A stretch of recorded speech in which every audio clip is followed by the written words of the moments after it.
حضور علیہ السلام نے فرمایا کہ میری امت کے بہترین لوگ جو ہے نا، بہترین لوگ، ایک ہوتا ہے بہتر اور ایک ہوتا ہے بہترین۔ حضور علیہ السلام نے فرمایا میری امت کے بہترین لوگ وہ ہیں جو فقراء ہیں، فقراء یعنی غریب ہیں، اور امیر سے 500 سال پہلے جنت میں جائیں گے۔ اب آپ دیکھیں، ایک ہوتی ہے ہماری پسند اور ایک ہوتی ہے حضور کائنات صلی اللہ علیہ وسلم کی پسند۔ آپ بتائیں، اگر حضور علیہ السلام دولت کو پسند کرتے تو بتاؤ، حضور علیہ السلام اگر انگلی کا اشارہ اٹھائیں تو چاند کے 2 ٹکڑے کر دیتے، بتاؤ ان پہاڑوں کو سونا نہیں کر سکتے تھے؟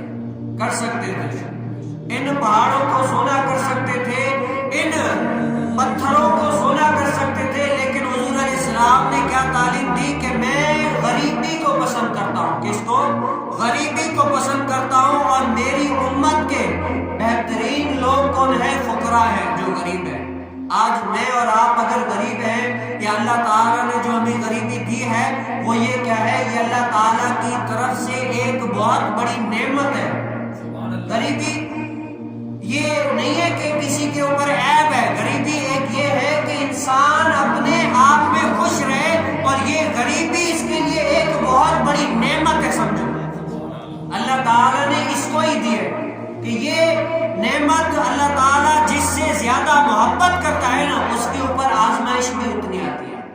میں نے آج پڑھا کہ جو آج کل دیکھیں غریب، یہ وہ کتنی ساری ٹینشن میں ہوتے ہیں۔ میں نے حدیث مبارکہ پڑھی کہ اللہ تعالیٰ جس کے ساتھ محبت کرتا ہے نا، اس کے اوپر آزمائشیں آ جاتی ہیں، اس کے اوپر مصیبتیں آ جاتی ہیں۔